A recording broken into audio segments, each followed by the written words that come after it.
Recording in progress.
Being lifted. The Pentagon saying they've received hundreds of new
Lena and John, I just want to make sure you can hear us. Yep. Yes, we can. Yep. Yes, we Thank can, you. Kara. Thanks. Thank you.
Good evening, everyone, and welcome to tonight's public hearing. My name is John Urino. I'm the zoning examiner for the city of Tucson. I conduct rezoning hearings on behalf of the mayor and council and make findings of fact, which I put into a written report, along with my recommendation, which I then send along to mayor and council for their consideration and for their final decision. My report will be based on the information submitted to me, which includes the rezoning application, the staff report, all written approvals and protests, all correspondence, and the testimony given at tonight's public hearing.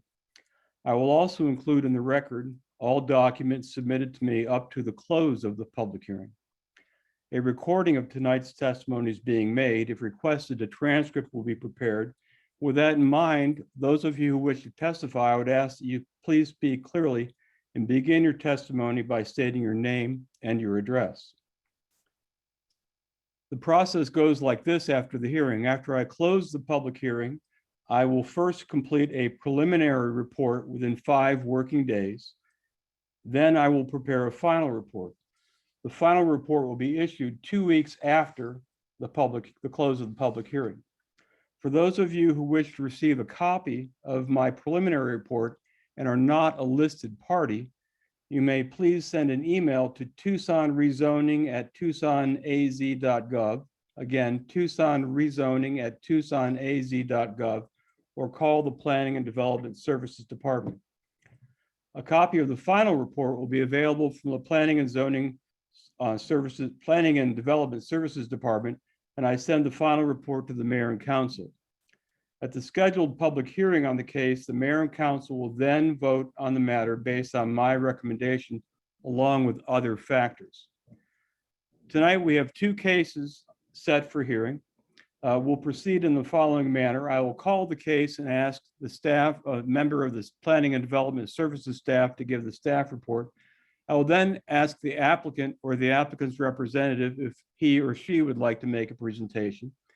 After that, I will call on members of the audience to see if anyone else would like to be heard.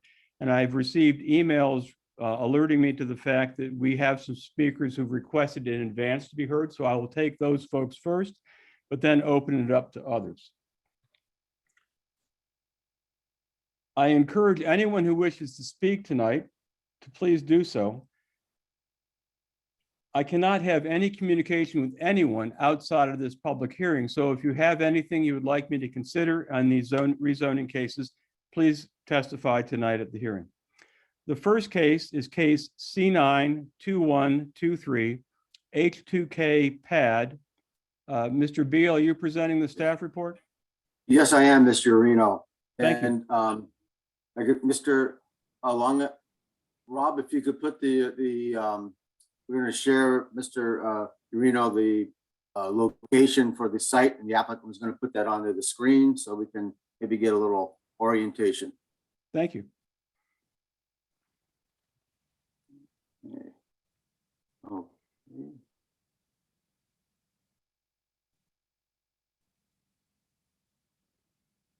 Is it sharing? Yes.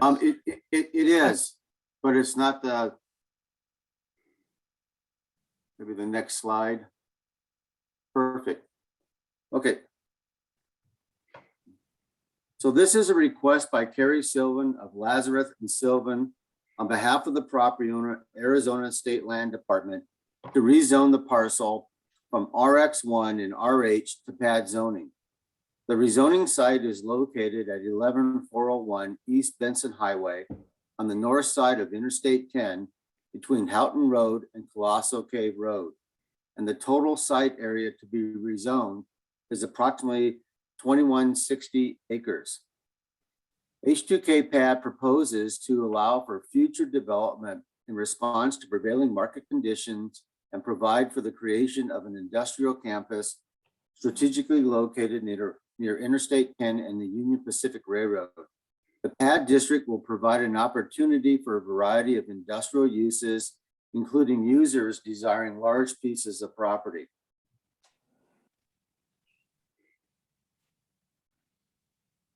One sec. Maybe if you could maybe slip to the other, perfect.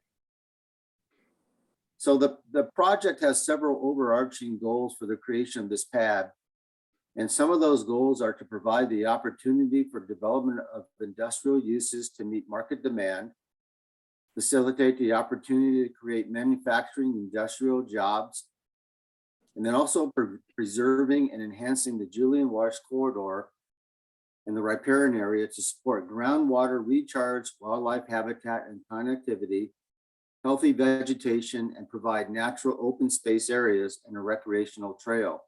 This enhancement would be accomplished by directing stormwater flows from developed areas towards the Julian Wash and drainage basins located near the wash, and by the establishment of riparian mitigation areas and rainwater harvesting in close association with the Julian Wash. The PAD document establishes development units that are associated with development standards and are intended to establish the foundation primarily for park and industrial and light industrial uses.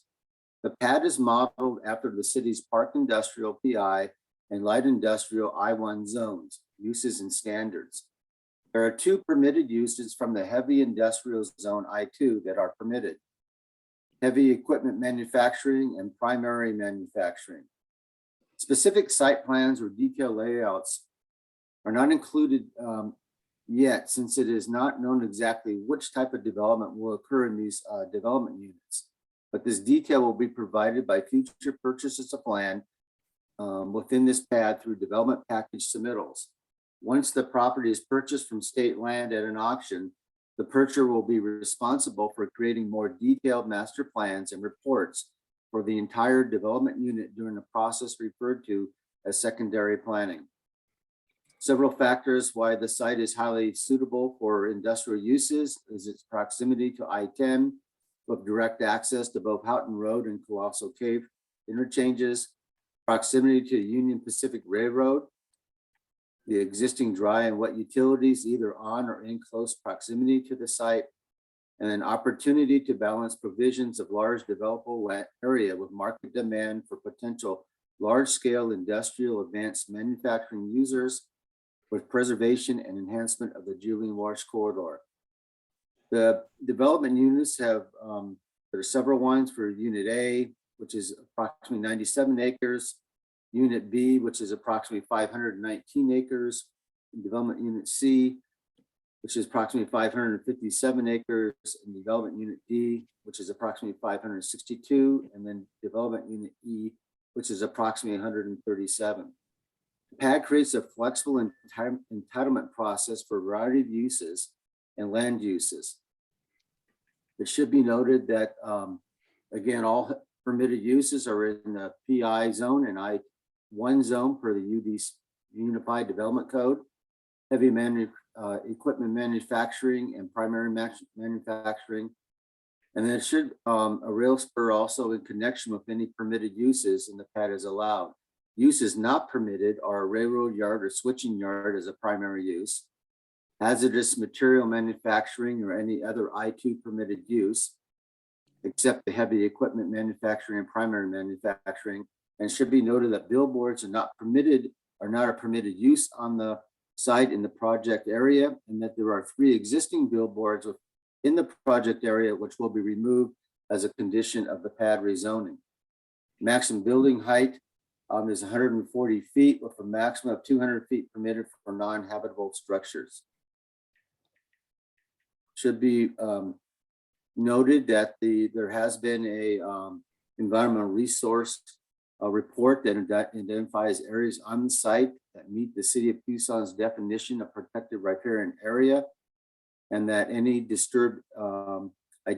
area disturbed or identified within the Julian Wash tributaries shall comply with the protected riparian area mitigation and the Julian enhancement plan requirements identified in the PAD under section 3.B.4. The H2 PAD aims to balance the goals of economic development and environmental protection by establishing policy standards to create large, unencumbered building areas to attract large-scale industrial advanced manufacturing users while protecting and enhancing the Julian Wash and its associated vegetation and the most significant natural resources on the site. The request to rezone the site to a pad is consistent with Plan Tucson, the Rincon Southeast Subregional Plan, and the Esmond Station Area Plan. A plan amendment is not required, and approval of the requested pad zoning is appropriate. No other conditions are required. As of today's date, there have been 1 approval and 0 protest. And as you mentioned, Mr. Urino, there have been 2 requests to speak tonight, and then the applicant will actually go over some other edits and some other more details regarding the pad document. Thank you, Mr. Beal. Ms. Sylvan, do you want to go first, or shall I call on one of the other folks who've emailed in? Mr. Urino, Mr. Zoning Examiner, that's entirely up to you. We're happy to do our presentation and then do the public hearing, but if you'd like to call on them first, we can go next. Let's just go ahead with you first, please. Okay. Thank you. There we go.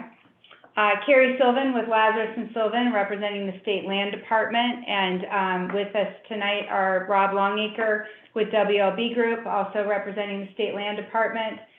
Wesley Neal, who is the former Deputy Director of State Land, is here also representing State Land. And Karen Dada, who is the manager in the Planning and Engineering Division of State Land, is also here.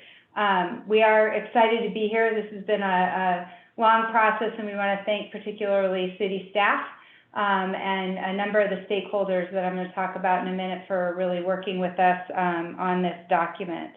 As staff indicated, the pad really provides an opportunity on 2,000 acres between I-10, the rail, Union Pacific, Houghton and Colossal Cave Road to really balance an exciting economic development opportunity for Tucson with environmental balancing and enhancing actually an area of the project.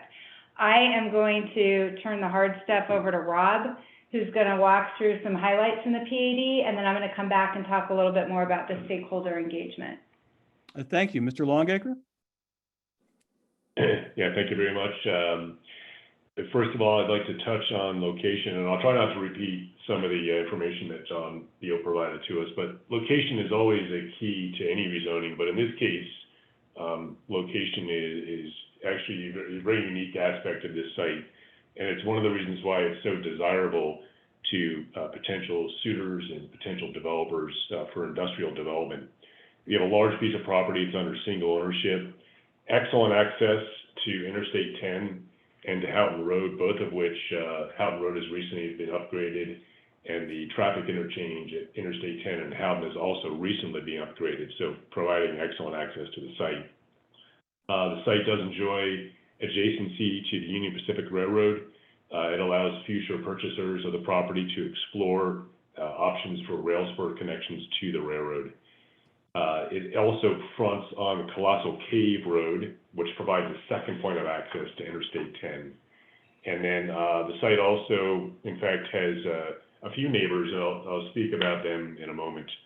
But John mentioned the development unit plan. The development unit plan is basically a conceptual land use plan, and that's prepared for the site to establish a foundation for future development on the property. And as John mentioned in his staff report, we've been focused on 2 zones in the City of Tucson UDC, those being park industrial and light industrial. And then, of course, we're also permitting 2 uses from the I-2 zone, those being heavy manufacturing and primary manufacturing. We have made a determination that most of the other uses in I-2 are not appropriate for this property, so we have not included them as part of this document. Go to the next slide. Do you want to go? Oh, sure.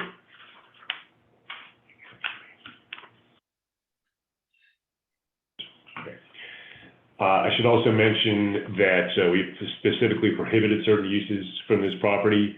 They include a railroad switching yard, hazardous material manufacturing, and then, of course, any other I2 use, which I just mentioned a moment ago.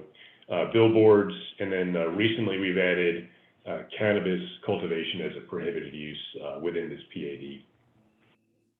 I mentioned a moment ago surrounding land uses, and the few surrounding land uses consist of the Hanson Ridge subdivision, which is located between the property and the railroad. You can see it, it's right there, yes, that's it. That's the first phase of development, and then as you go northwest, there's 3 additional blocks, 1, 2, and 3. They're part of the plat, and they will also be developed as residential. We are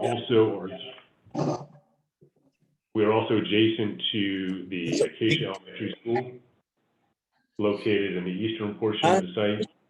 Up by Colossal Cave Road. It's a big PA. Excuse me, members of the audience, please mute your devices so that Mr. Longacre can complete his presentation. When I call on you to testify, you can unmute then. It just creates too much feedback if you have them unmuted during someone else is talking. Please go ahead, Mr. Longacre. Thank you very much. The Acacia Elementary School site is in that location right there, adjacent to the very eastern portion of the property. And then there's the Cactus Country RV Park up in the northwestern portion of the site. And right there, that's it. So you can see there's some yellow zigzag lines on this plan. They represent buffering that would be done on this plan to ensure proper transitions from the development of this site to those uses. Utilities, John mentioned this as well during his presentation. We have been and will continue to work with TEP, Pima County Wastewater, and Tucson Water for design of an extension of utilities in order to serve the property. Vehicular access, of course, comes in 2 primary ways. One, the main access is anticipated to be off of Houghton Road, and then the secondary access point off of Colossal Cave. The 2 heavy black dash lines you see through the property, those are conceptual road alignments through the property. The final alignment will be determined based on the user or users of the site, but you can see they both connect to Houghton and Colossal Cave. Should also mention that a portion of the site, the western roughly third of the site, is located within approach departure corridor number 3, and that's shown by the heavy purple dash line on this plan. ADC 3 is part of the airport environment zone in the UDC. Development within that zone, within this PAD, complies with ADC regs in the UDC, with some exceptions based on discussions with Davis-Monthan Air Force Base, and I'll discuss those in a moment. The very northwestern part of the property, represented by that red dash line, is located within Noise Control District A. This is also part of the AEZ in the UDC. This PAD complies with UDC regulations, which address noise attenuation and certain prohibited uses within this zone. Although not shown on this plan, we have language in the PAD document that allows for a future municipal services site. The PAD allows for approximately 10 to 15 acres that could be used for a public safety facility if needed, and location would be determined based on conversations with the city of Tucson. And then we have a significant open space element, which I'll also speak to in a moment. It's the Julian Wash corridor, which is represented by the green hatched area you see on the plan.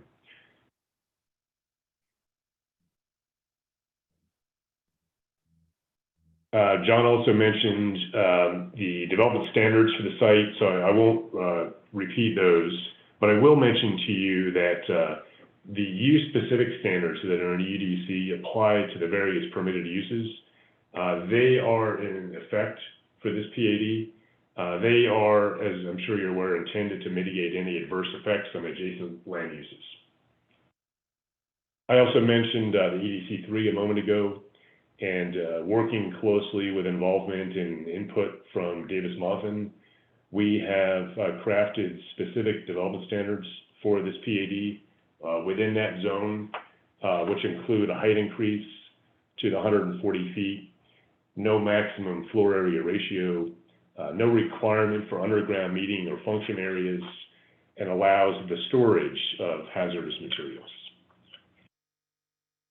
All right, I'd like to touch on a few environmental aspects of this PAD, which we think are pretty unique. First of all, one of the goals of this PAD was to balance the development of the site with protection and enhancement of certain environmental attributes and aspects of the site. So in that effort, we did a few things. One was we completed an ERR, as John mentioned. The ERR, the Environmental Resource Report, is intended to do several things, but the primary thing it does is identify what is known as Protected Riparian Area, PRA. So that's been completed for this site, and we've identified areas of the site that contain PRA. The site also contains Environmental Resource Zone washes designations by the city of Tucson. And one of the things we've been doing with this site in the spirit of balancing development is that there are certain ERZ washes on this site that are in the middle portion of the site, the western and eastern portions of the site. And in looking at those more closely, we find that those washes don't actually meet the criteria and intent of the ERZ designation. So via this PAD, we're proposing to remove ERZ designation from those washes, but not from the Julian wash, which, by the way, is both an ERZ and a wash ordinance wash.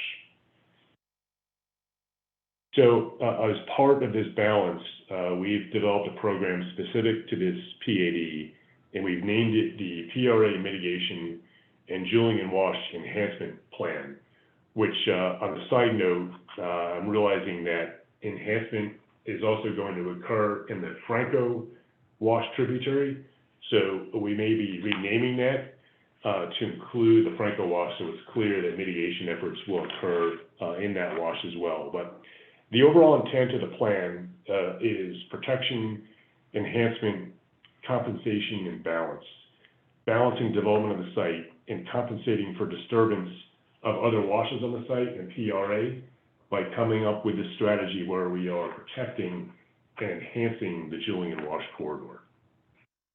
The Julian Wash Corridor is clearly the most prominent environmental aspect of this site, so it makes sense to focus mitigation efforts in that corridor.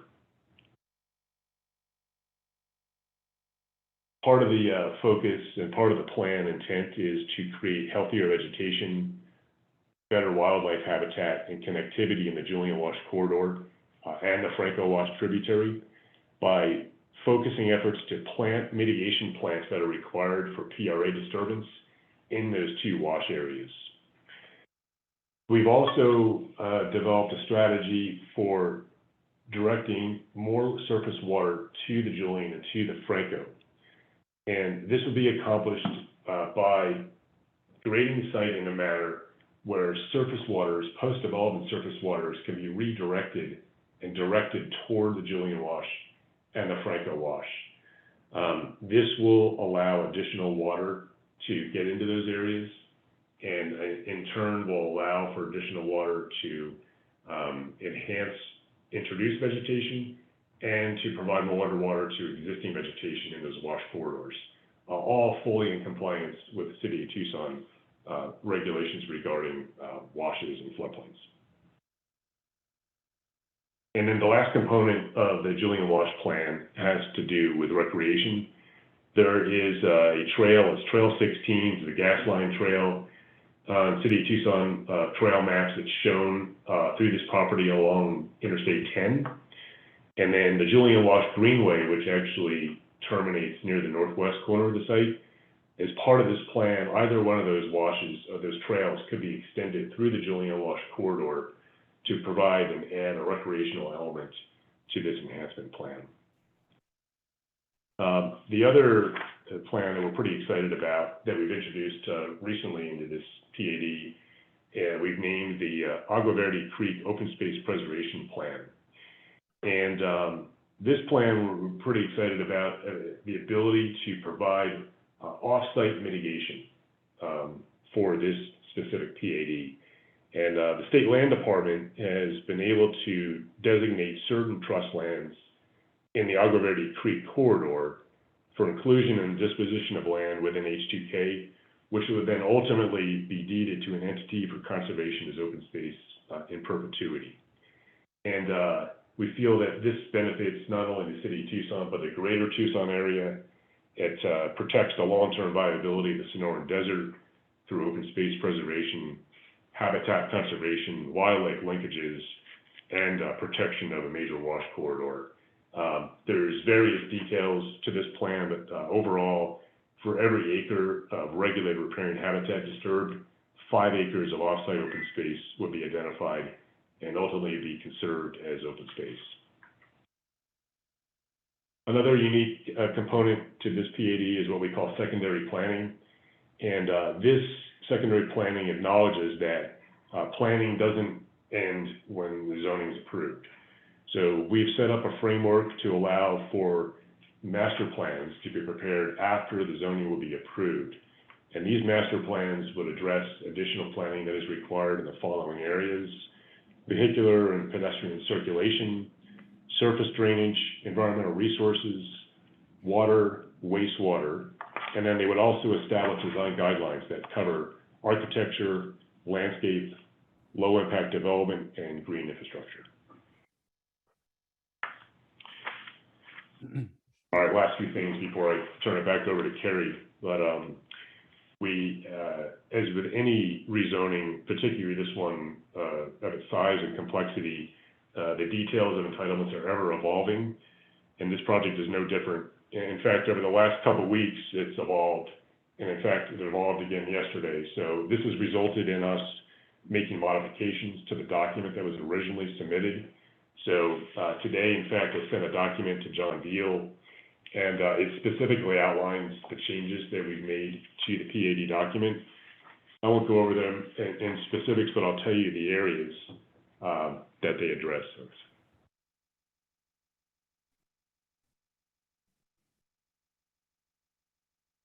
Oh, sorry, there it is. No. The updates are focused on the following categories. Environmental mitigation. We've added some requirements to the PRA mitigation and Julian Wash enhancement plan, specifically to the monitoring program. So there's language in the document that requires a monitoring program after the mitigation plan is installed. It ensures that the mitigation plan is effective and ensures its success over the long term. We've made some edits to the PRA mitigation plan based on reviews and input we received from SWCA, J.E. Fuller, and also from the Coalition for Sonoran Desert Protection. These reviews were done in an effort to ensure that the mitigation plan is framed and planned in a manner that will allow it to be successful. We've also recently added the Agua Verde Creek open space plan that I just mentioned a moment ago. We received comments from the city attorney regarding the billboard language on the PAD. That language has been revised accordingly. And then, as I mentioned earlier, we've added cannabis cultivation as a prohibited use. And then the document I sent today also changed a few other things. One is that the original mitigation ratio for offsite was on a 3-to-1 basis. We've changed that so that the mitigation ratio is now 5-to-1. We've made some further edits to the mitigation provisions, including addressing hydroseed mix, drainage basin design, and flood resource zones. It also clarifies that the Julian Wash mitigation plan does indeed include the Franco Wash tributary. We've also made some edits regarding the mitigation ratios for the plants themselves, specifically cacti. We've included prickly pear and cholla in the mitigation requirements, which, based on input we received, realize is important to wildlife habitat. We've also revised language addressing hydroseed mix requirements and ensuring the use of the City of Tucson native seed list. And then lastly, we have language in the document We've added some language enhancing or increasing the requirement that botanists review the number of mitigation plants required with an effort and focus on ensuring that the newly introduced plants and mitigation ratios would best ensure the long-term health of the newly introduced plants. With that, I'll turn it back over to Kerry. If I may, I had a couple of questions on your presentation. May I do that now? Yes. Thank you. Could you go back to the slide that shows the, there you go. No. Yes. So where's the Franco tributary? Go to the next one. Yeah, you can go to the next one. All right, if you can see the arrow, it's the Franco Wash tributary. Yep, thank you. Then go back to that prior slide, please, again. So the Hanson Ridge, I take it the one part's built out and the other are future blocks to be built out. Is that the idea? So this is phase one right here. Yep. It's currently under construction and houses are actually being built there. Yep. And then the last time I was out on the site several weeks ago, block 3 and 2 were mass graded. Block 1 had yet to be graded. Okay. So you described the yellow squiggly line as being planned buffering, I think is what you described. What form would that take? So in the areas here adjacent to Hanson Ridge and the future blocks, that is part of a natural area in the Julian Wash. Right. So our vision there would be that it would be undisturbed so that existing vegetation and open space area would serve as the buffer. Okay, good. And then that was my question was, how can you can't really buffer because you want not to disturb as much as possible the wash, right? Correct. Okay, so then what's the little thing up to the top left corner where you have some more buffering that's outside the wash? Right, this is the Cactus Country RV Resort. Right. So this buffering would consist of newly introduced landscaping to provide buffering between the existing use and proposed uses. Okay, thank you. And then one more question, Mr. Longacre. I understand the master planning process, the secondary planning process, as you've described it and is described in the PAD document. What is the process, though, for that?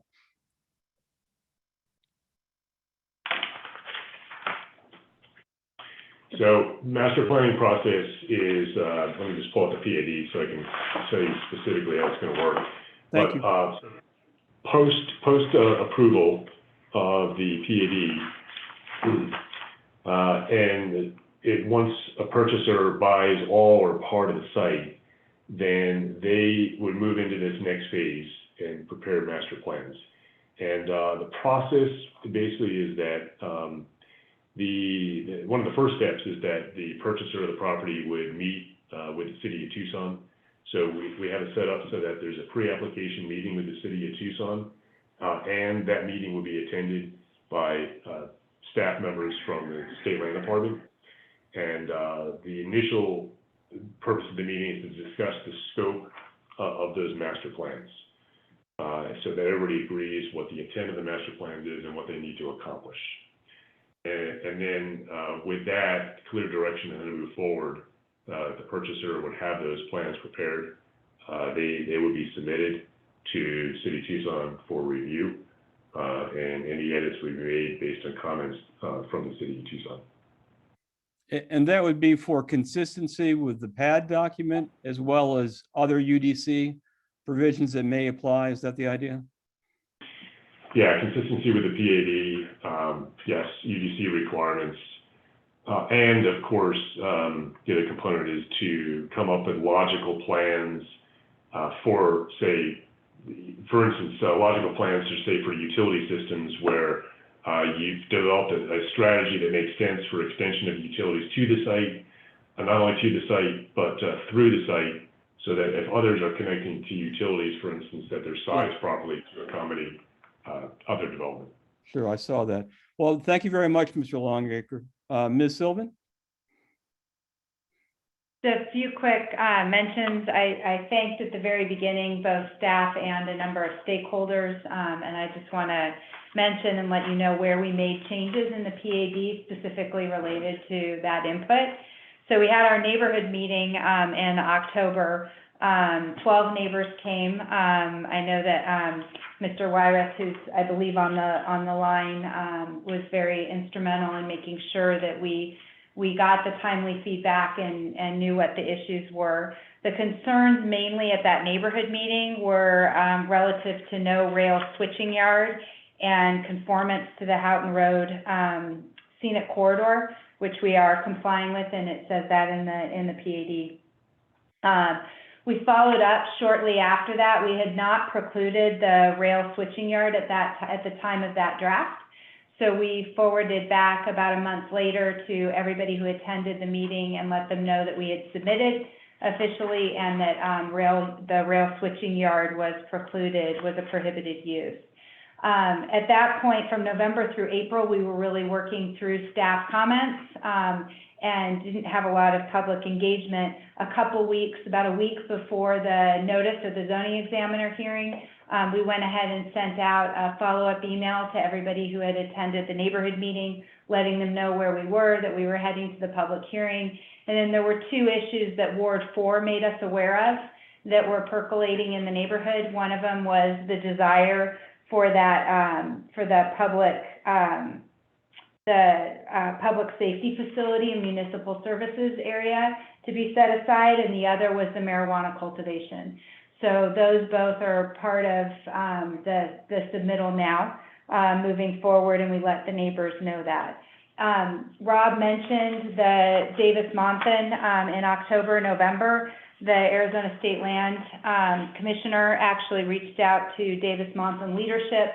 We had a good discussion with them about the two overlays and what we were intending to accomplish through the PAD. They've reviewed the draft PAD and provided us, and we provided it to staff with an acknowledgement that they're comfortable with the changes that we're making in the PAD to those overlays, and asked that they be consulted during the secondary planning phase, and that's also written into the PAD. Rob mentioned the billboards, and I believe you have an email was forwarded to you today as well from Mark Mayer. Mark Mayer had been communicating through the city attorney's office, and they asked us to make a few different revisions to the billboard language, both in the site analysis, locating those billboards, as well as them being prohibited uses. All of that language is currently in the PAD and the supplemental pages, including the reference Mr. Mayer made in his correspondence today relative to a May 2nd email. So that all, I went back and double checked that language, and it's all in the PAD. Even before that, there always were prohibited, and they always were coming down. Isn't that right? That is correct. That is correct. Go There ahead. was just additional verbiage requested, and we put it in there. Also want to thank the Coalition for Sonoran Desert Protection, particularly Carolyn Campbell and Christine McVie, who I know have been working with particularly Rob Longacre and Wesley as we were working on the mitigation plan and all of the balancing and enhancing. The last couple weeks, they've been instrumental in helping to identify both some key points on the on-site as well as the ratio and location, targeted locations for the off-site. So want to thank them, and a lot of the language that Rob highlighted in this last round of changes was based on their input. So I want to thank them as well. With that, we are excited about this, respectfully request your recommendation to approve, and happy to answer any other questions you might have now or after the public hearing. Thank you very much. I don't have any right now. I would ask Ms. Campbell, Carolyn Campbell, if you'd like to speak. This would be a good time. Okay, yes. Thank you, Mr. Zoning Examiner. My name is Carolyn Campbell, and tonight I am representing the Coalition for Sonoran Desert Protection. We are at, I think you wanted my address, 738 North Fifth Avenue. And we're a regional conservation organization representing 30 groups in Southern Arizona. Our mission is to protect the biodiversity of the Sonoran Desert in Southern Arizona through science-based advocacy, education, and collaboration. So as mentioned, the coalition has been engaging with the state land department personnel and their consultants in recent weeks about the planned area development rezoning proposal before you this evening. And we've been involved specifically due to the environmental resources that are present on this site. Multiple protected riparian areas traverse this site, notably the Julian and Franco wash corridors. This development proposes to impact most of the on-site resources, and a twofold conservation approach of on-site enhancement and off-site habitat protection will occur to mitigate for these impacts. These conservation methods are written into the PAD document and include the following. And Rob has already, laid out this for you. And Rob, I've already changed the name to Protected Riparian Area Mitigation and Julian Wash and Franco Wash Tributary Enhancement Plan. And as he mentioned, stormwater shall be directed from the development areas to the Julian Wash via shallow basins outside the wash itself, with habitat enhancement occurring by introducing new or relocated native plants and seeds to mitigation areas within this PAD. This is intended to support and enhance healthier vegetation, wildlife habitat, and connectivity in these corridors.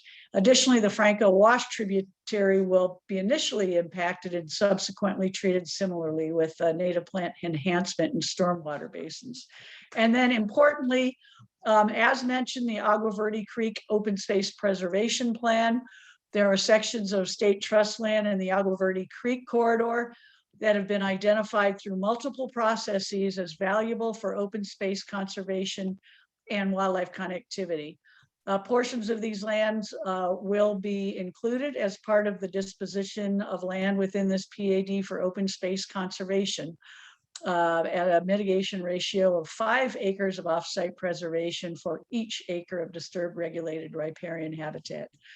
And these open spaces protected in perpetuity would help to protect the long-term ecological viability of the Sonoran Desert by contributing to habitat conservation and protection, preservation of wildlife linkages, and protection of major wash corridors. And so in conclusion, we've had productive discussions with the state land department and look forward to continuing to work on this issue with them. With the language pertaining to the above mentioned conservation methods memorialized in the PAD, the coalition offers its support for this conceptual C9 2123 H2K pad before you this evening. So thank you very much. And if you have any questions, Mr. Zoning Examiner, I'm still here. Thank you very much for participating tonight and also during the process. Participation by you and the folks you work with is vital to the process we're doing tonight, and I appreciate it very much. Thank you.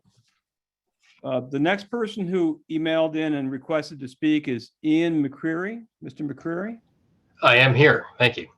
please go ahead. Yes, Ian McCreary. I live at Placita Favorita in Tucson in 85750. 2 points and one aside, and I'll be fairly brief. The aside is that there has been much discussion of access to the Union Pacific Railway. And I happen to have spoken to UP and the Port of Tucson about access at this site. And I think it is far from simple and potentially a practical impossibility given the rail separation, vertical height, et cetera.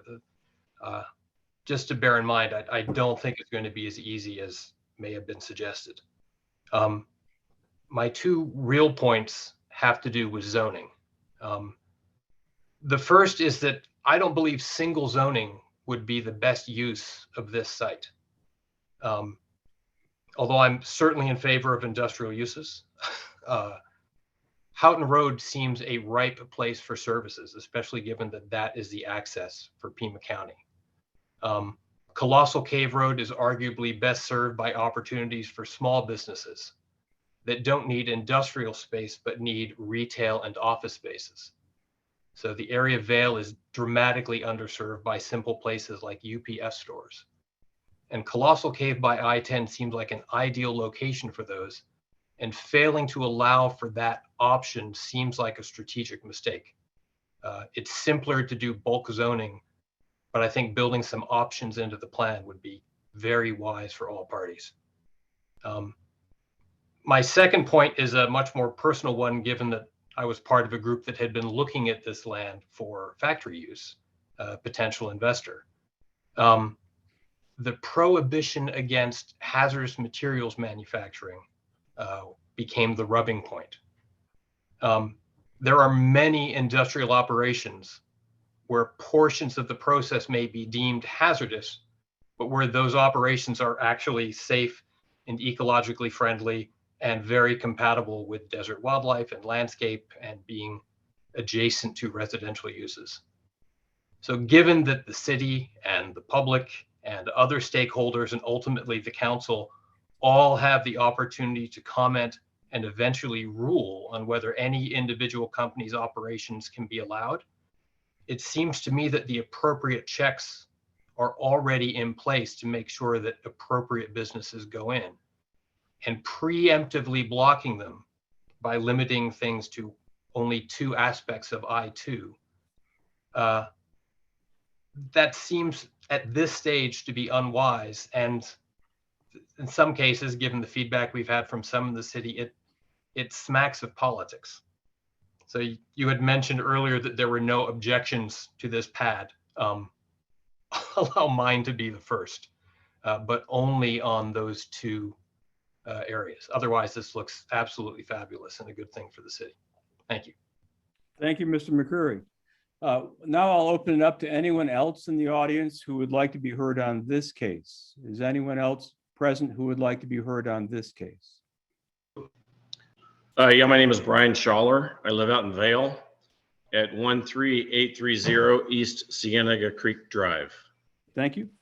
I'm not sure that this is the correct forum to bring this up, but I think it'd be remiss to not say anything. And that is right now, traffic in Vail, particularly over by Acacia, when school is starting in session or after session, is a nightmare to begin with. When you factor in also that there are 2 railroad tracks that back up traffic quite a bit, I'm hard pressed to see how this might work without some serious traffic mitigation, especially when you're talking about not only entering and exiting an industrial complex with tractor trailers, but the potential to build a subdivision off of that main road, off of Colossal Cave Road is what I'm saying. The bridge across, the bridge on Colossal Cave Road is a 2-way bridge. I would think that if something like is being proposed would have success, you're looking at serious mitigation, kind of like the project that was just done on Houghton Road at the interstate. And I don't see any way that this project with the increased traffic is the roads are gonna support it without a lot of issues. So that's, those are my 2 cents. And I think I probably, I've not spoken to anyone in Vail about this, but I have to believe that if they are even aware of this process, you would probably have a lot more people on this call, and they would probably have a lot more stuff to say than I have. So I do want to say thank you all for your time. Thank you, Mr. Schaller. Appreciate your input. Would anyone else in the audience like to be heard on this case? I would if I could. Please do. My name is Jennifer Maddox. I live at 13610 East Mooncloud Way in Vail. And I have a few points of objection. The first being, rather than clearing a beautiful 2,000 acres of gorgeous desert open space, there are a number of vacant lots that have been developed for industrial purposes, all within Tucson and Pima County. And it seems very wasteful to allow that to continue and the pure rundown, which actually doesn't look well on our city, and instead clear this beautiful property for this purpose. That said, I would also second Mr. Schaller's comments regarding the traffic. There has been an increase in vehicular accidents most recently with the increase in traffic from the new housing developments off of Colossal. And we've seen them right there at the on-ramp to I-10 West. And I can speak from not only my perspective, but those of my neighbors who have also commented that it's been very difficult even to leave our road to go anywhere during the morning when you've got people going off to school to work and then returning after school. We have a school district or two schools within this road where the speed limit is at 35 and 40. There is no reduced even speed for that. So again, increasing that traffic, increasing people pressured and trying to get out on time, and then adding in large vehicles. I just see disaster and fatalities, but that's just me. I also object to the light and noise pollution that this would bring. This area is beautiful for stargazing, and I know Pima County specifically has ordinances around light pollution and noise pollution. The light pollution being so that people can get out like we did this weekend and observe things like our lunar eclipse and stargazing. It's part of what appealed to us so much when we came to look at this property to purchase it quite some time ago. And I also have just a massive objection to the impact that this has to local wildlife. I know that again, Pima County has very strict guidelines around the riparian habitats and the impact to water. And I understand that there are mitigations, but mitigation is not ideal. The ideal is leaving it in its state and utilizing, again, the vacant industrial properties within Tucson for this purpose. So. Thank you, Ms. Maddox. Appreciate your involvement. Would anyone else in the audience like to be heard on this case? Hi, my name is Kelly Shields. I am at 13663 East Mooncloud. I'm actually one of the neighbors that Miss Jennifer Maddox referenced. I will second Mr. Schaller and Miss Maddox's claims as far as the traffic concerns go. I know that we are a small neighborhood, and trying to make that left-hand turn onto Colossal sometimes is, I mean, it is just ridiculous, to be frank.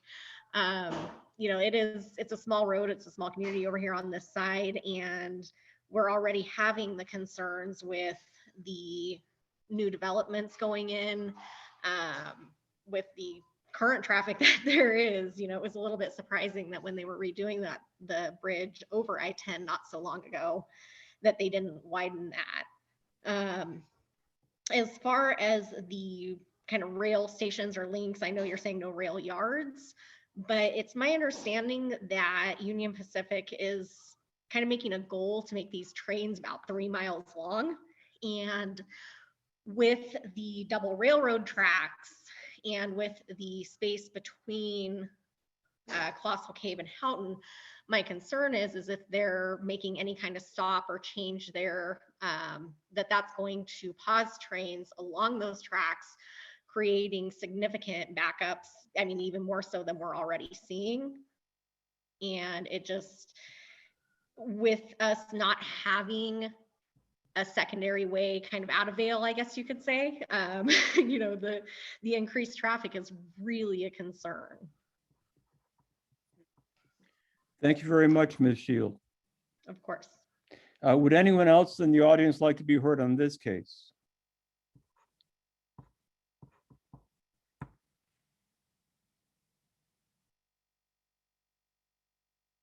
Hearing no one, Ms. Sylvan, did you want to have anything more to say? My apologies. I'm Okay. sorry to interrupt you. I actually go ahead. have my neighbor Nan on the phone.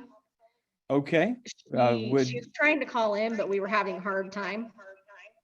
Okay. So I'm going to try to use my phone to connect to the speaker. Nan, do you want to try? Yeah, my name is Nan. How old are you? Excuse me, we're getting like echo chamber feedback because of the two devices. Can you try again? Okay, this is, can you hear me now? Yes, thank you. Go ahead. Okay, great, thank you. So I'd like to acknowledge everybody that has spoken about the Vail problems that we have with traffic and the railroads. It is a huge issue. I agree that we need to have growth. I don't think what we have going on right now is a good solution for the area that we live in. Colosso Cave is a disaster as far as traffic goes, and to add more traffic is just going to be a nightmare, and I think that we'll have fatalities and other problems. We already have several accidents there at the entrance to Colosso Cave off the freeway, and it's a narrow road. You would need more help with that. And then as far as the railroad tracks, I agree with what was said, but also more concerning is getting our first responders through there. If the railroad's blocked, people are going to be messed up. So there's a lot to be considered into the proposals and the plans. Thank you very much. I need your name for the record. It's Nan, N-A-N, Cowley, C-O-W-L-E-Y. Thank you very much, Ms. Cowley. Would anyone else in the audience like to be heard on this case?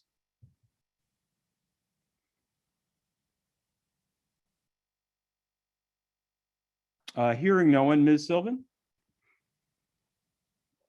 Thank you, Mr. Urena. I think Rob's going to address a couple of the issues, and then if there's any others that you want us to address, you can let us know. Thank you. I'll take a moment to address, first off, start with the traffic issues on Colosso Cave Road. We understand and definitely appreciate those concerns. One of the components of secondary planning involves an analysis of vehicular circulation. So during that process, issues with regard to access to and from the site, the existing traffic issues, et cetera, would be addressed during that master plan effort. So, right, if improvements are indeed required to facilitate safe and efficient movements in and out of the site and accommodate existing traffic patterns that are generated by adjacent uses, that would be taken into consideration during that planning effort. But we're also anticipating that it's most likely that Houghton Road is going to be served as the primary access into this property, and primarily because of the fact that that traffic interchange has just recently been improved. If anybody's been on it, it's super efficient. It's called a diverging diamond interchange, FYI. So it actually is designed that way to facilitate traffic through the interchange in a more efficient manner. And then, of course, Houghton Road, also adjacent to the site, has also been improved. So it's our expectation that that would be the primary access point, and that the connection to Colosso Cave would be secondary. And then with regard to, let's see. One other thing on traffic too, Colosso Cave Road and Marianne Cleveland are both road widening projects that the city and county are working with the RTA on as well. So it's acknowledged that those are roads that will need improvement in the future. And again, depending on the timing of an auction and a potential user, Houghton is intended to be the primary, but there may be some different conditions out there at that point in time. And so that's going to be over in the secondary planning portion of the project.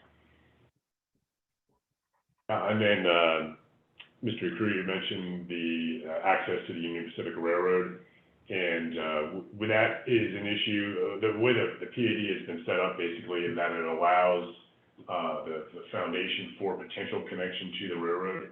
We have not fully explored that yet.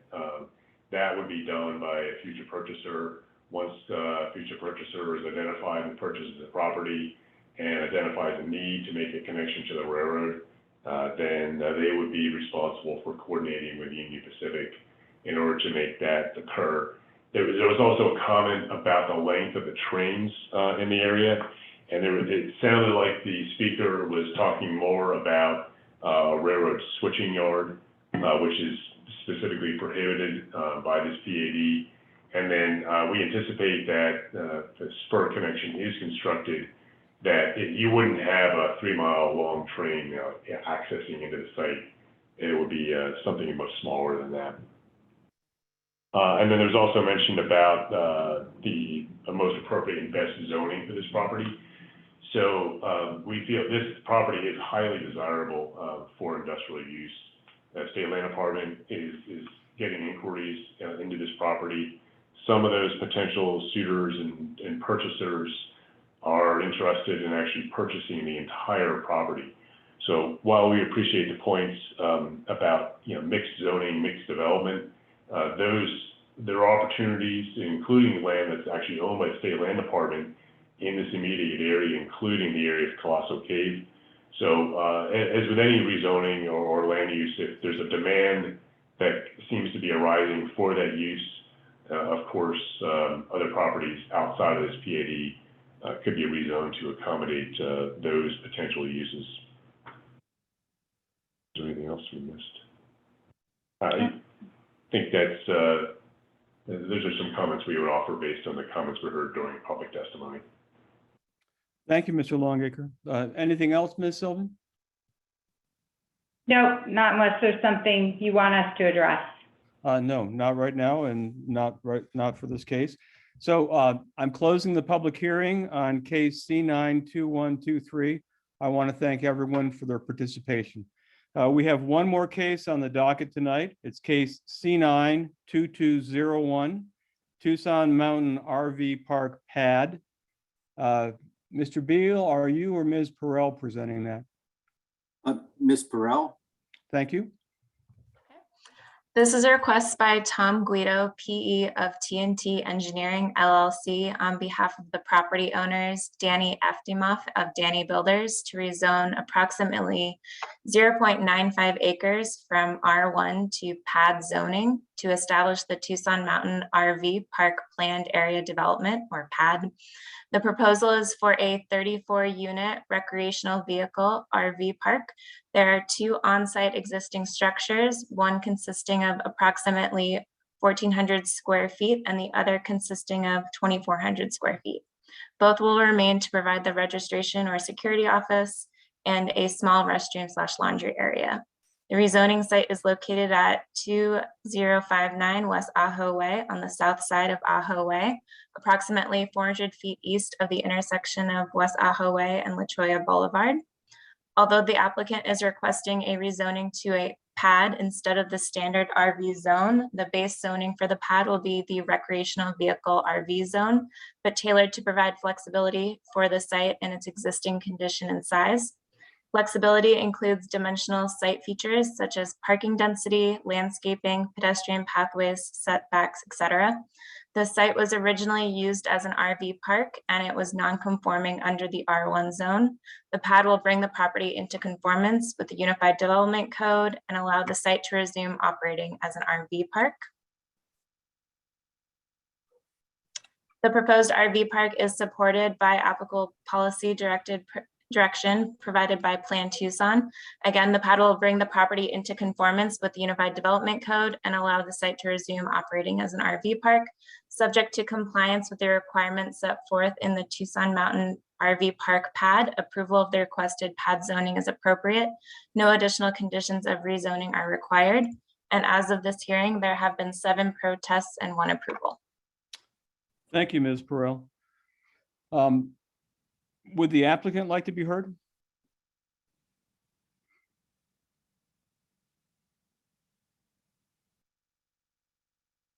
Okay, I unmuted myself there. Okay, please start with your name and address, sir. Dan Eftimov, 2059 West Ajo Way. Thank you. And the lady that spoke, what was her name? Lena Perrell? Yes. She is with Mr. Guido's office firm? No, she's with the Planning and Development Services Department. She presents the staff report. Oh, okay, I got So you. this is your turn, or Mr. Guido, and your turn to talk. Is Mr. Guido there? You tell me. I don't. Mr. Guido, are you there? I just texted him and saying, where are you? I'm not seeing, yeah, well, I do see him. Mr. Guido, do you want to speak? I see you're unmuted. Oh, yeah, I see him now.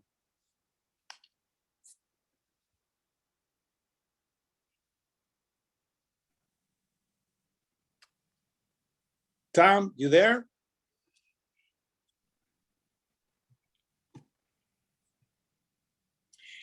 I would like to say one thing when Miss Correll, is it, am I pronouncing it correctly? I believe so. She was mentioning the square footage of the two buildings that are on the property.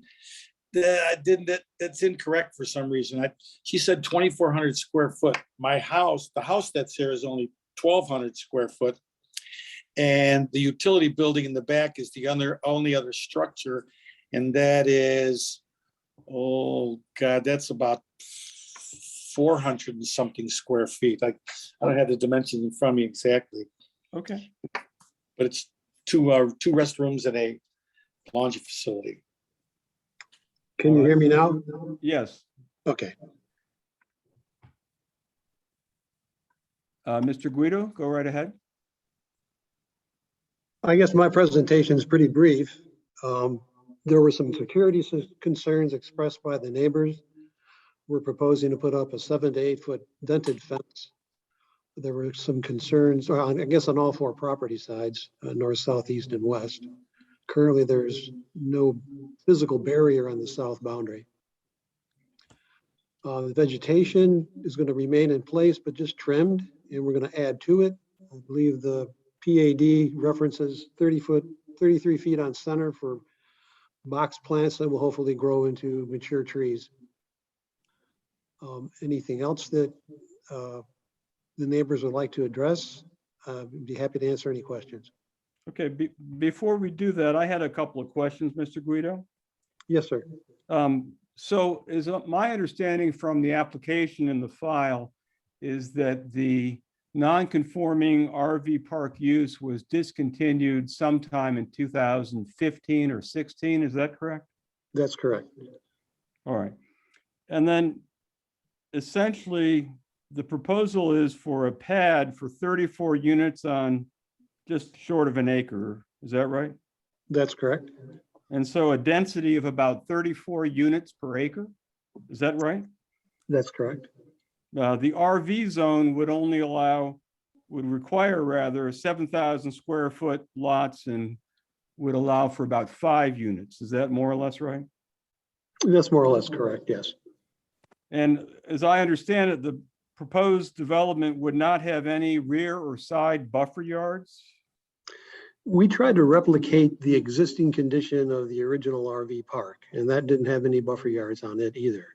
The infrastructure is in place for 34 units, that being sewer, water, and electrical. And we're just trying to refurbish the existing site as it existed prior to the city plan, changing the plan amendment. Prior to what? I'm sorry. The city changing, prior to the city changing the plan amendment. The overall area plan, I'm sorry. You mean prior to the R1 zoning going in place? Right, it used to be R1 zone, but the area plan didn't allow for that in the new area plan. The original area plan or the prior area plan allowed for this R1 zoning at this density. So it was in conformance prior to the area plan being changed. And if you look at I'm not sure I'm tracking you, but that's all right.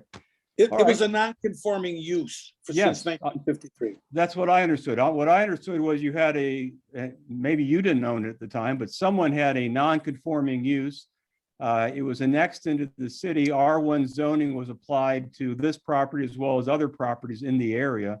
And under the code, once the non-conforming use stops operating, the non-conforming use is no longer allowed. 24 months or something like that, 12 or 24 months. Right.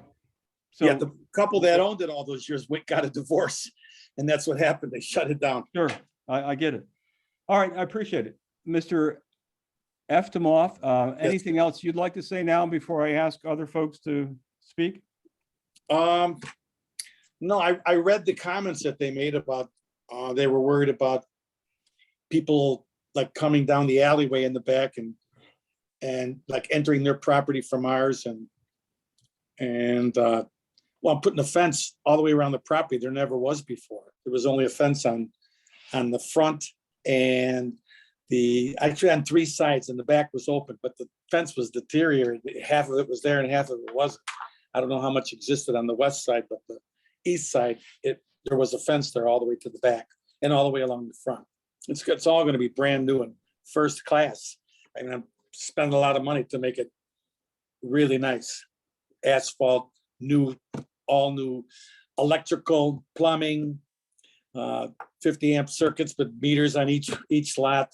And someone else, they had mentioned, they said, oh, there's only 20. They said there was only 20 pads there. There was 20 concrete pads, but I'm removing all the concrete pads. There's just going to be landscape spaces with stone, and the people can park. Because when you put a pad there, they have to park on a certain side of it. So the way I'm designing it is they can park anywhere in the space, and just if they want a pad to step onto, they could put one there. I'll have them available. They could put like a step on, a 4x4 little step area. They'll come with a little fire pit with a picnic table, and I'm going to be planting Italian. I think they're Italian spruce. These trees. It's like I did the old Linda Vista Motel I bought from the Gospel Mission on Miracle Mound next to the Golden Pins Bowling Alley. And I planted these little Italian spruce trees, and they grew immensely. They're like taller than the building now. They were 3 feet when I put them in there. Now they're like 14 feet in just a matter of like oh God, we put them in there 4 years. They grew that fast. And that's what I intend to put on the inside of the fence, between the spaces right up against the fence to just give it more character and, beautiful feel. I want the ambiance to be really nice inside and out. Thank you, Mr. Eftemoff. You're welcome. We had a request to speak, so I'll start with that and then open it up. If you could mute your microphones, Mr. Guido and Mr. Eftemoff, I'll call on you again later probably, but it just prevents the feedback. Ms. Baker, Beryl Baker. Can you hear me? Yes, I can. Thank you. Please start with your name and address, even though I just said your name. Beryl Baker, 2723 South Mission, unpaid Santa Cruz Southwest Neighborhood Facilitator. We would like to clear up some misunderstanding by the applicant's representative. Okay. The applicant at the neighborhood meeting and the info we received indicated part of the request was for changing from 20 spaces to 34 spaces. Their design also showed many more spaces than what is currently on site. They showed putting pads on where old growth trees now exist in a depressed area of the property, which collects water when it rains and may be a wash as well. Yet they say the whole property is flat. They would have to fill in that area to put in their new pads. They also imply that they would save the trees, but talk of putting in 33 planters to replace the trees at the back of the property. Both of these actions defeat the purposes of the native plant and water harvesting ordinances. We would have no objections to the property being returned to its former use as it stands today, without the additional spaces or the destructions of the cooling trees that currently make the property attractive. We, however, do not want to see a water guzzling swimming pool put on the property. Instead, we would encourage the property owner to use water harvesting to enhance their property by adding more drought-tolerant trees and shrubs to the edges of the property for screening and in the current spaces for cooling effect for the RV visitors to make their stay there more pleasant. Since it is such a small parcel, we also suggest that restrictions on the size of RVs and trailers be in place so that accidents don't happen from someone with a huge RV trying to park. If you decide to accept this proposal, we urge you require them to maintain the property as it currently stands without adding more pads or swimming pool, and without removing the mature trees, and to do water harvesting to maintain the trees and habitat that is on the property. We understand it is not your place to tell someone how to use their property.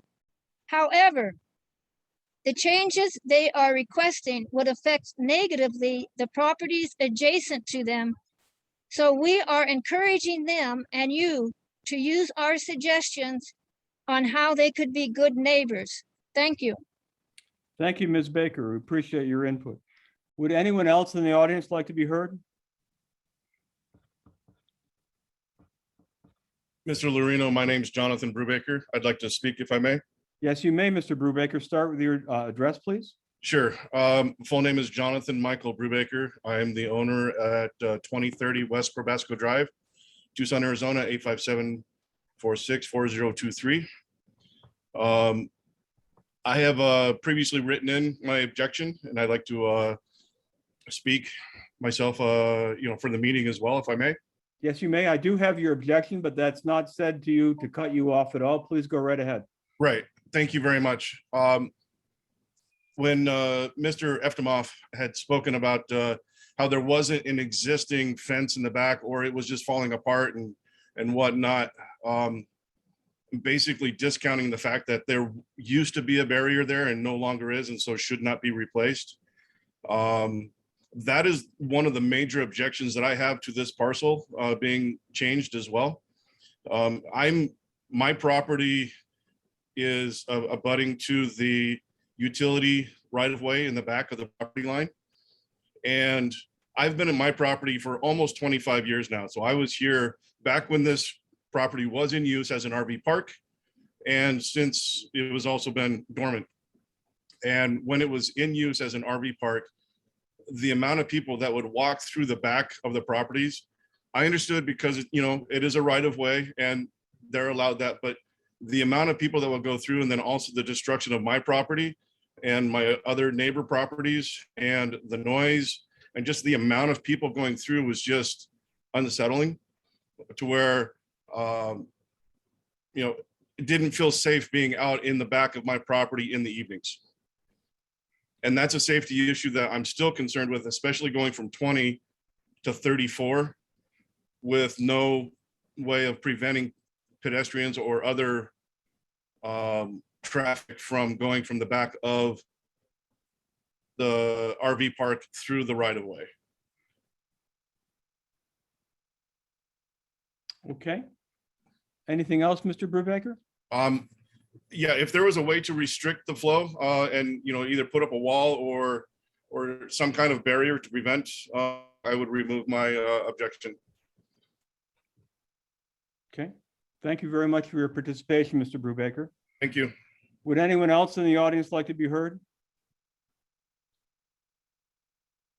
I would. Please go ahead. Start with your name and address. My name is Abriza Zagir. I live at 2425 South Forest Avenue. I'm the chair of the West Side Neighborhood Association, and I believe that I sent you in something that I wrote up, and did you get that? Yes, I did, but that is not said to cut you off in any way. Please go ahead. Okay, so I'm going to have to agree, especially with the neighbor who lives right there, and also with Beryl Baker, as far as some of the environmental concerns and the runoff and the impacts on the surrounding neighbors. I also wanted to address in my letter specifically that the PDSD stated recommends approval and states a previous case, C9-1407, which is located on Grande, south of St. Mary's. And now this site is a 1.3 acre site, and it has 23 spaces. And they cited this because they went ahead and approved it as a pad. And if we're going along with the same concentration, then the pad at the acreage of, I think it's 0.98, should be 20 spaces, if that. Also, the interior roads are a big concern in this RV. You're moving homes that have axles, and if it's a three-wheel, a third wheel, you've got a truck, and then you have to be able to back those RVs in and back them out again. The interior roads are only 20 feet wide, and 25 feet wide is the minimum. In fact, Eloy, Apache Junction, and Yuma all have RV space requirements, just like Tucson does. And I think, and given that these vehicles are going on to Ajo, which is a road 86 interstate, I believe the interior roads need to be at least 5 feet wider, considering they're not one way. If it was a one-way route through there, maybe 20 feet, but still the backing up problem of these large vehicles can be a problem, and it can be hazardous. And they're not angled parking, they're straight in. So you can't pull up an angle into the parking space, you have to shift over. So they're not that wide. And so there's a good chance you could hit your neighbor going through. And it doesn't matter whether they have a cement pad or not, and they go, you can park anywhere you want. Well, you can't park anywhere you want. That's not easy. The way it's set up is just not conducive to people backing up a trailer or backing up an RV. Even if it's a short RV, it's still an arduous task. Anyway, those are my comments, and thank you very much for your time. Thank you very much for participating. Would anyone else in the audience like to be heard? Yes, I would like to be heard. Please go right ahead and state your name and address first. My name is Arlene Ureña, and my address is 2048 West Provasco, so I'm directly behind the easement. I've been in my home for 23 years, and I was here when they did have it as a RV campground, and my master bedroom window is right on that side. I have since put some windows because the people that were staying in that location broke my windows in the back, jumped my fence, stole my dogs. It just feels like it's going to be deja vu all over again, especially with the quantity of RV pads that they want to put in there. It's just ridiculous. I mean, nobody's amount of safety should be put with that many location or RV park pads there. And it just seems that we're vested in this neighborhood. We should be able to feel safe where we live. And if there's not going to be put a concrete wall there, when I came here, they used to have somebody had a vegetable garden and stuff, which is great. That's an easement though. How they were able to do that, I really don't know. The parties that went on, I remember having to call the owner of the property to tell him to have the people turn down their music, stop partying. I have to work the next day. I'd find all kinds of beer bottles, liquor bottles in my yard. And I don't know if it was because it was told that I complained to him. But I just see the same issues that we had way back before they pulled out of there. happening all over again. And I don't feel safe. I don't feel that I should, as a taxpayer, be exposed to any of that kind of different walks of life that are going to come through there and bring their, I don't like to put labels on people, but from what I've seen before, I just feel like it's going to happen again. You get these kind of nomad people, find people that are vacationing, that's one thing. But there's people that are just moving from campground to RV park to whatever, traveling all over. And who knows what they have in mind as far as the area that they're in. If it's just party central and be able to have that. But the whole main bottom line is that us as taxpayers here shouldn't have to be exposed to unsafe conditions, unsafe people. At least when it was empty, you could see, what was going on there. No one was there. And he did say he was going to put a fence up. Mr. Eftemoff was going to put a fence up. I think a block wall would probably be more appropriate. And the same concerns that Mr. Brubaker and the rest of the neighbors have here, I think should have precedence over how many RV units are going to be on that property, because it sounds like way too much anyway. I think 20 was too much. But that is my objection. I think there's another way to be able to make money with this property. And like they said before, we shouldn't be able to say what you do with your land or whatever, because we do what we do. But if there's so many people that feel unsafe because of what's going to happen, like I said, it's going to be like deja vu. And I, for one, don't want to feel unsafe in my home with people jumping over my fence. And that is my objection. And I appreciate you allowing me to speak. Of course, it's your right to speak, and I appreciate your input very much. Thank you, sir. Would anyone else in the audience like to be heard?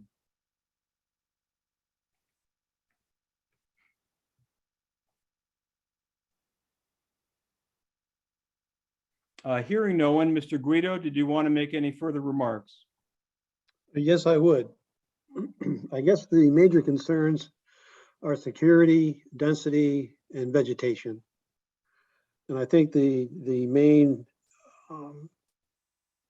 offering that we have for the security concerns is the 7 to 8 foot fence surrounding the property, including the south side. I understand that that was probably a problem, but I think that the 7 to 8 foot fence will alleviate that, and that's in the PAD currently. As far as the density goes, the previous property was, or the previous site was at a density of 34. And if I misspoke or was misunderstood that it was at 20, I apologize for that. That wasn't my intent. It's always been 34, and hopefully it will remain 34. As far as the size of the RVs, I know that the RV facility on Grande, I did the PAD for that one and the improvement plans. And that was specifically designed for the larger RVs, the 60 footers or whatever. This one is designed only for 40 footers. And that's the maximum size that I believe Mr. Eftemoff will allow to rent space on that site. It's all it's really built for. So the roadways are capable of handling it. I've run the turn radiuses on it and the templates. And they work just fine. And as far as the vegetation goes, we're actually adding vegetation to the site and not really removing anything that's salvageable. It might be trimmed to make it look a little neater, more presentable, but the existing large vegetation will remain. And like I say, we're adding Italian cypress to the boundaries of it to enhance the feel and the site and the viability. If there's any other questions or if I missed something, I'd be more than happy to address that. Well, let me tell you just a couple of things. Make sure we're on the same page, and I do have a question after that. So basically, this is a property that's surrounded by R1 zone property. This property is zoned R1. You're asking that it be rezoned to a pad. The prior non-conforming use, whether it had 34 or 20, doesn't matter. That prior non-conforming use is gone. There's no entitlement or right on the part of the property to have any number of spaces at all. While I appreciate the property owner's desire to have as many spaces as possible, there's no entitlement to that. So the question I have is, how would a 34-space RV park, which doesn't meet the requirements of the RV zone, how would that be compatible with surrounding R1 uses? The neighbors to the back, the neighbors to the side, across the street, I guess, is R1 zone, but it's the park. But how is a 34-space RV park that doesn't conform to the requirements of the RV zone, how is that compatible with the surrounding RV1, or R1 rather, R1 residential properties? Well, I believe that the compatibility or the incompatibility, I guess is a better way to put it, revolves around a security issue. And that's why the property owner is proposing to put such a large fence around it to kind of isolate it or make it like an island within that R1 zone. Danny, Okay. do you want to add anything to that? Yeah, I'd like to. First of all, as far as, and I've been in the business 45 years. When it comes to zoning, like I think that she said, the woman, Miss Powell, what was her name? Pornell, or the lady who introduced.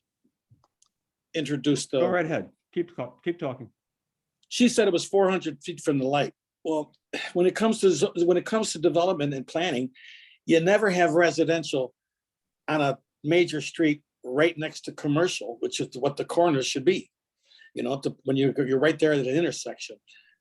The development itself breaks up from the residential, which would go from when they normally do development or planned development, the whole entire city, it goes residential, townhomes or condominiums, and then it leads into commercial. It breaks it. It's a slow breakdown or a break between the residential, so they're not butting up the commercial. It was always it always suited that perfectly, so that nothing could come on the corner. That's number one. I just want to address that issue. Number two, I have a picture I just like to show everybody, if they can see that.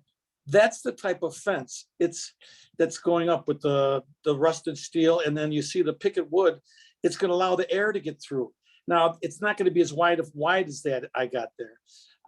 This is just an example. I will be keeping the boards closer, but it allows, one lady had mentioned about it being hot inside. This allows the air to flow through, and that way it can't overheat it or blow the fence over. That's one thing. And then the other thing was, someone mentioned about the drainage, right? And I took a photo here from Google Earth, and you can see that also. And our property is at the highest point of the wash. And right here is a very low spot. And this is actually an alleyway. It's a combination wash and alleyway. Water never even runs in the back. I've been here since 2015. Water never even accumulates over here. It all accumulates down in this area and then goes out to the street in this direction. And that's a fact. I mean, you could see it, you could walk it. And the gas lines, there's gas lines that came all the way up to the back, up to here. And sewer goes through there. Now it has to be accessed. So they have to clean it. I mean, in the back of my property, it's the wash is filled with stuff, but I'm not touching it if they don't want me to. But as far as the trees, there's only one tree on the back of my property that I'm taking down, and it doesn't affect anybody. The other ones are rotted. They're rotted. I'm not taking down anything that's going to affect as far as the nature or the natural trees or whatever. The rest of the stuff are bushes. Am I gonna cut bushes out that are not unsightly? Yes. And replace them with but then there's paddle cactus on the property I have, that's staying. And any of the saguaros, all that stuff is staying. I'm not taking that stuff out at all. So that answers their question about the trees, about the drainage, about the security and going through. And I admit that people walk up and down that alley in the past. They might have done it more when there was the RV park, but that's not going to happen with an 8-foot fence going around the property, number one. Tweakers live in the area and go through that whole area all the time. They would walk through the back of my property and walk out the front because I didn't have the front closed off. In February, I left town for 2 months and my wife was here. I put I put gates, I put fencing in the front and a gate that I could raise and lower to get in and out of. I had them up the entire time I was gone to protect my wife, and not one person ever came to the door like they used to or walked through the property because we would catch them. I've got 15 security cameras on the property, and it would catch them coming through the back from the east side, walking across the property and then walking out the front. They can't do it anymore. So that's just with a small fence, a 4-foot fence I put up. With an 8-foot fence, nobody's going through there. So that, and the lady right across, she said, oh, people would look at her window and climb her fence. It's not going to happen from here. So that the fence resolves that issue. I've thought of all these things before the people even brought it to our attention. I took it all into consideration because I know I've been through this before. I want to make it the best. And they said there was only 20 pads, 20 concrete pads that I'm taking out because they don't belong there. It's all going to be stone, nicely landscaped but right now there's 34 pedestals for electric, 34 water lines, and 34 sewer connections. That's what exists on the property. I'm making it new again. That's all I'm doing. And as far as the 20-foot, that loops in and out. And on the buses or on the RVs, of course, there's going to be a limit to size. What's the limit? Can't be any bigger than the space. Not all, most of it. Let's see, 1, 2, 3, maybe 14 of them are 40 foot. The others are 30, and then they go less. So some people could have a small camper. Some could put a midi size, 20 footers, 24 footers, 26 footers. It's not. They're thinking RV like big buses. It's not happening. They couldn't. I'd just say sorry. Can't fit. Of course, there's going to be limitations on that. It's common sense. They can't fit. They can't park. Okay. Thank you, Mr. Eftemoff. You're welcome. Appreciate it. I hope I answered everybody's questions that they were concerned about. I thought about it all. I really did. I truly did. I appreciate it. So I'm closing the hearing on case C9-2201. Hello. I want to thank. Hello. Hello. Yes, my name is Elvira Gallego. I had to come to my neighbors. I'm gonna turn off my cell phone. Okay. Because I couldn't get through, and so I came to my neighbors. I agree with Arlene, my neighbor.